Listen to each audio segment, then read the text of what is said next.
Hello, welcome to the Voice of the People. I'm your host, Kenneth Murray Sr. I love enough to tell you the truth, and I respect enough to give you the facts. Thank you for joining us this evening. This show is sponsored by Myers Law. Attorney Captain Myers, you can reach her at 803 250 1176. Now, if you have a charge, be it criminal, civil, domestic, whatever, and you need to get lawyered up and you need to protect your freedom, call Attorney Captain Myers at 803 250 1176. Now, this is a pre-recorded show. This is a new format that we're going to utilize next 4 or 5 weeks to see how you feel about it. But I'm going to take this opportunity to share with you how I feel about things as it relates to politics, economics, race, criminal justice, religion, all that kind of stuff. But I'm going to have to speak to you through my intellect, through my experiences, and through my faith. So as we move on down the road and have this conversation, me talking to you, and you just sitting back, forming an opinion or a critique, understand that nothing can be done without hard work, support, and faith. I always talk about putting your faith into action. I also like to share with you that a lot of time when you put your faith into action, that God sees that, and God has a way of helping us. And sometimes he utilizes angels. That's right. Be careful how you entertain strangers, because it could be that God heard your prayer and have observed your lifestyle through your faith, and he said, hey, I'm going to send you an angel to make things a little better. So understand a lot of God's work is done through angels. I used to call that concept a horizontal blessing. Now, folks didn't understand what I was saying. But when you have faith, and sometimes you affiliate with your church or you affiliate with your family and friends, you develop your own network based on your faith. Now, your faith is going to dictate to you who you allow in that network. And sometimes as your faith is strengthened and your network is strengthened, sometimes you can take a chance and then God can use you to be an angel to somebody else. Do you understand what I'm saying? Through your faith, through your belief, through your hard work, sometimes you prove yourself a vessel for God. That means he can use you to bless others. Now, a lot of people haven't heard it from that perspective. But I want to talk to you from a position of that God is on our side and that our faith is what strengthens us. Now, my relationship with the Holy Spirit, through my personal experience, has been my therapist, been my best friend. It's been a shoulder to lay on, and it's been everything to me. So oftentimes when I'm conflicted, I don't know which way to go. I don't know whether I'm right or wrong. My relationship with the Holy Spirit allowed me to be at peace, to be still, and to be calm. And I am given good counsel,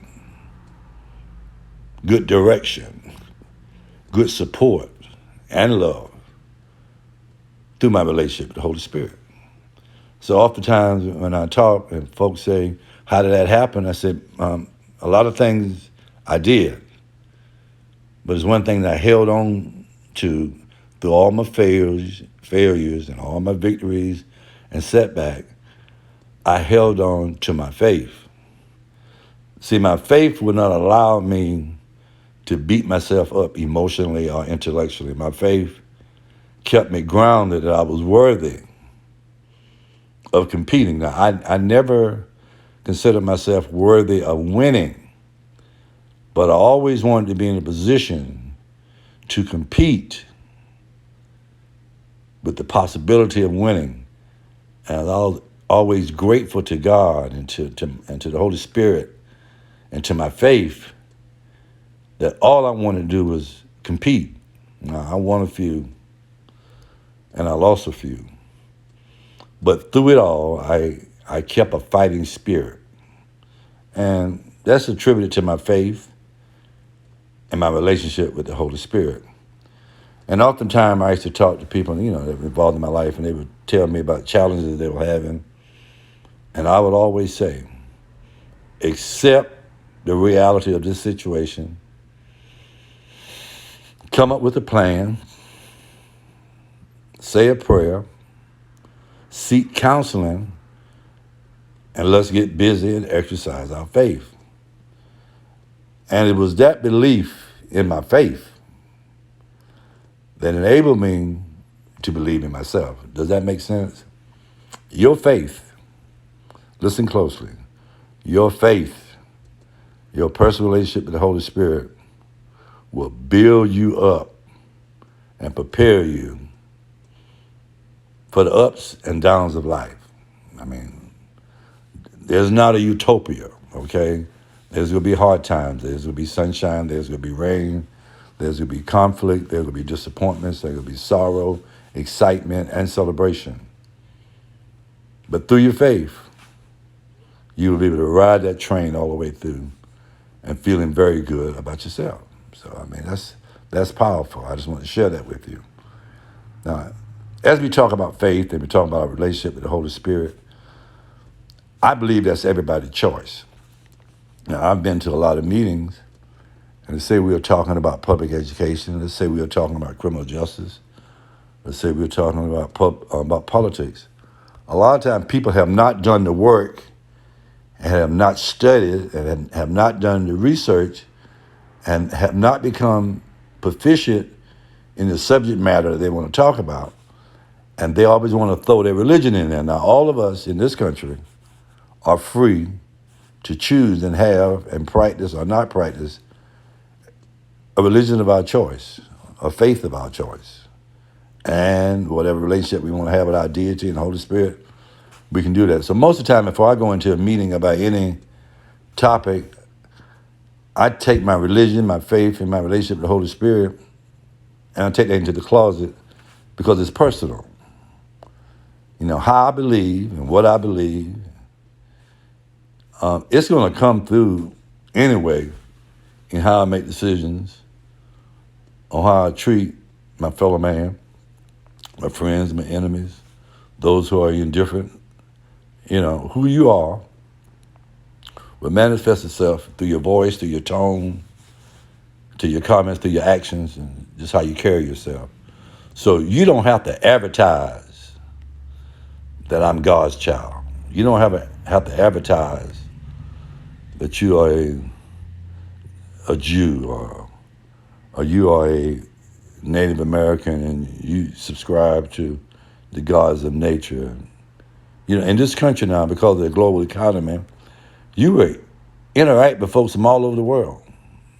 And they have a right to their own belief, the same way I have a right to my belief. And part of my belief is that I'm accepting and respectful and tolerant of folks that's different from me in ideology and thought process and customs and habits, all of that. We must learn to get along, one human being to another. But I never lose my faith. I lose my relationship with the Holy Spirit because that is who I am. And if I can be who I am, I can respect you for being who you are. So let's just entertain another perspective of this, talking about stuff. I often tell people to get ready to vote. I tell them to get counted by the census. I tell folks to vote their best interests. And some folks have been conditioned that they really don't believe that voting makes a difference. Now, a lot of folks don't like to hear that. But there's a lot of poor folks that have voted at election after election. And it seems like their lives have not gotten any better. Now, there's a lot of truth to that. Here's my response to that. At one point in my life, I was very naive about a lot of things, and politics was one of them. I was naive about religion. I was naive about criminal justice reform and the economy, relationships, all kind of stuff, just naive. But life has a way of teaching you. Sometimes it'll almost kill you. But if you survive, you will grow and develop out of that innocence into a maturity and a mindset that's reality-based, understanding that there's so many things that you cannot control that will happen to you, but you will come to the realization that you can control your response. And that is your responsibility. Now, it's not your responsibility to tell somebody else how to act or what to do. You just need to work on yourself and see how you can handle things that come your way, because you are in control of that and nothing else. So back to this voting thing. There's a history in this country of voter suppression by some very vicious means. Some folks had their head cut off. Some were lynched, tarred, and feathered. Some families was ran out of town. So when people talk about voting suppression, some folks talk about it from an intellectual perspective. Oh, that is so wrong. That is unfair. Okay, I understand that. But there's some folks who have lived that history, that voting and voting suppression, these folks have been the victim of trying to exercise that right. They exercise that right at an extreme cost. See, until you have lived that life and experienced that cost and seen the pain and the torture, destructions of families, entire communities, towns burned down, you have a different perspective of voter suppression. Now, let's take black folks, for instance. We should see voting as a great thing because we pay such a price. It's like white women. They're excited about voting. They got their right to vote about 20 years ago. Black folks didn't get there about 100 years ago. Black women got their right to vote about maybe 15, maybe 35, 40 years ago. And black men got theirs way back then. But they were subjected to so many barriers and so much brutality and so much violence. And all of this violence has been tolerated and has been sanctioned by the United States of America. It has been sanctioned by the Christian churches and enslaved and going through the hardships of being free. It's that way now. And a lot of folks have not voted in several elections. They say, hey, I shouldn't vote. But what they don't understand is then when you don't vote for yourself, not voting means that you really are voting against yourself. Does that make any sense? Now, it should not be the responsibility of me, a voting adult ever since I was 17, to convince you, as my brother, that you should vote. And I pondered upon this for a while. If you don't know why you should vote, then I should accept that you don't know. I'm not going to say you're ignorant. I'm saying you just don't know the history because, truth be told, your oppressor took the true history and hid that history first from their people and then from our people. And oftentimes, folks can't understand why we just have generation and generation after racism and such bigotry and all kind of racist ideas.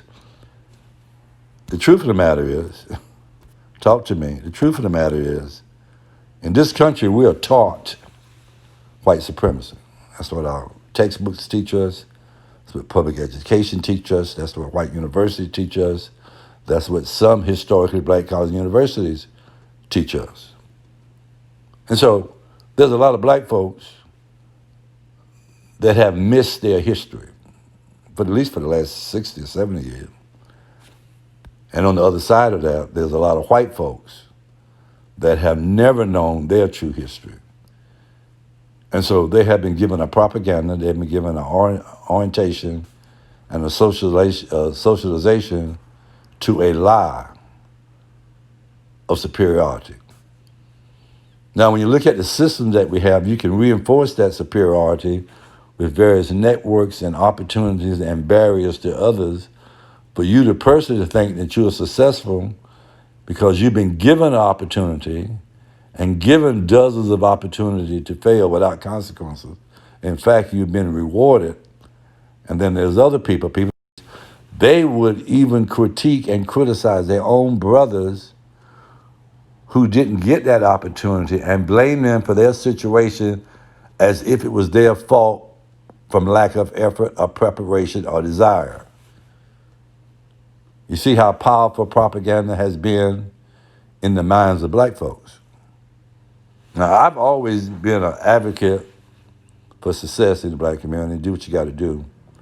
But I've been in opposition to this idea of the talented 10th, which is pretty relevant in the black society today. The talented 10th would be content and celebrate their privilege. And in most time, they would exit themselves from the 90% of black folks because their standards would change and they would have more European standards of decency, I guess, and of behavior that it would be difficult for them to fit into their own community because they have rejected the value of their own people. Now, I know folks are mad when I say that, but I'm not going to entertain any division because we're just doing a monologue tonight, but you can research it for yourself and find out who taught you to hate yourself, who taught you that you deserve to be a second-class citizen, who taught you that you were not good enough, who taught you to judge yourself by the width of your nose and the thickness of your lips and your skin tone and color. Who taught you that? It's a caste system that you've emulated from your oppressor. I'm not going to spend a lot of time talking about that, but there's racism among all ethnic groups when they're by themselves. I used to live in Ohio for a while, and there's a lot of community that's all white, and so they began to create barriers for other whites. And in Ohio and a lot of northern states, you know, they're Irish, Italian, Greek, all of that. But by some kind of way in America, they were transformed into whiteness. And so that's a conversation for another day. And by growing up in the South, I had always heard white folks. And then you go up north in New York and Philly and those kind of places, and there's ethnic groups. But when those Greeks and Irish and Italians, when they come south, something magical happens. After about a year, when they see the advantage of being white and the power of being white, the next thing you know, they reclassify themselves as white because they see a system that benefits whiteness. So that's why I think when you talk about politics, I think it's almost an illusion to think that other ethnic groups will come to this country and see all the disadvantages and the advantages of being white, and they see the advantages and disadvantages of being black, and think that they would choose to have political partnership with black folks. That's not a good form of logical thinking. But we can hope for anything that we desire, and nothing can stop us from doing that. But research and history will show otherwise. You know, I'm your host, Kenneth Myers Sr. I love enough to tell you the truth. I respect enough to give you facts. I'm just talking about stuff that a lot of folks don't talk about. Now, black folks understand that we are not the first minority in this country now. We're about 12% of the population nationwide. We're about 27, 28% of most slave states.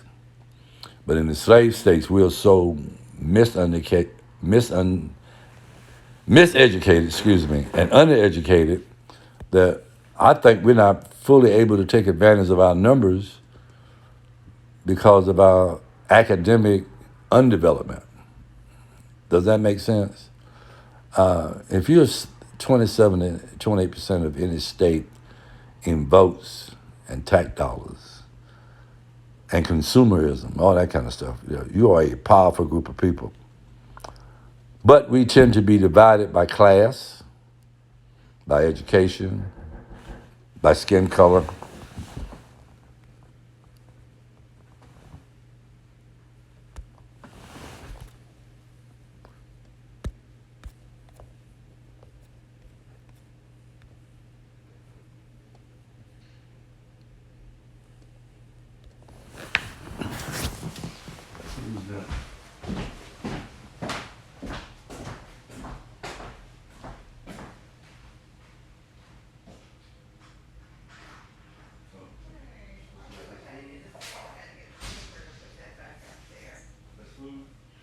What? What's food? No, I didn't have food. You told me you had, I said, oh, you went to Costco and you said. It looked like a chicken box or something. Oh, no, this is from the truck. Kenny, you wanna see what they sent me? I was like, you spent all this money, $4, almost $5. What? Popcorn. Popcorn. Yeah. Who bought that? This is from the South Carolina Automobile Dealers Association. Oh, I need to ask for them for some money. They're gonna spend $5 in postage to send me a bag of popcorn. Right, they have the money.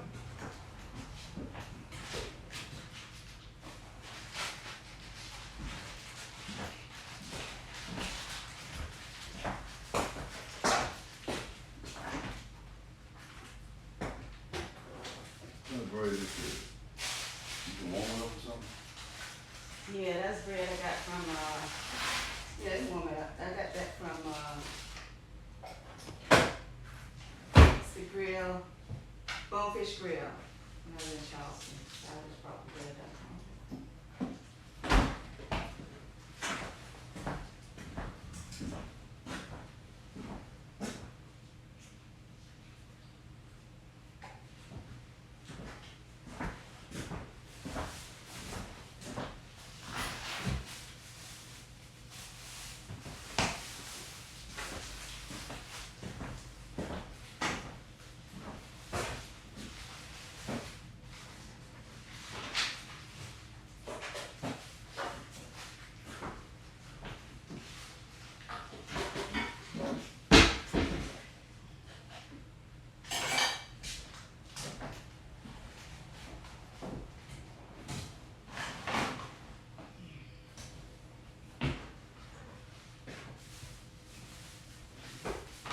I bought paper plates. Oh, you had? I didn't know.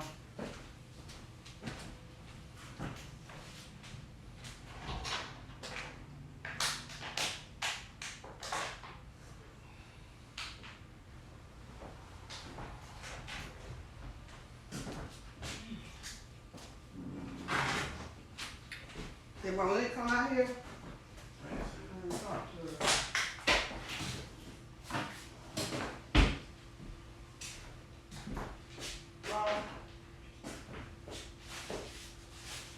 What's up?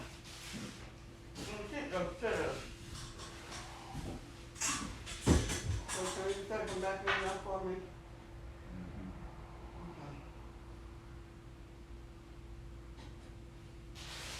What's wrong, Kenny? Nothing.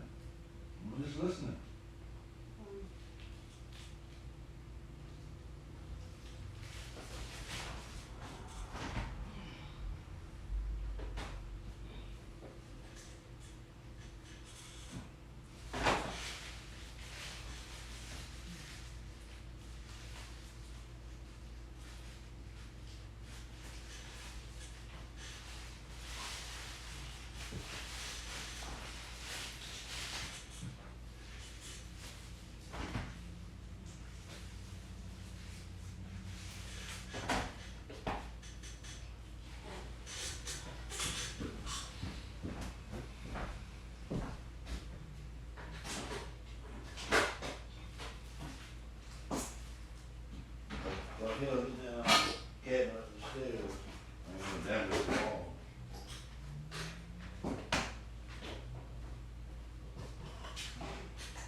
screen? I just thought I could move it. I just can't do that. You want to see the screen? No, I mean, if you okay with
that, that's fine. You okay, Kenny?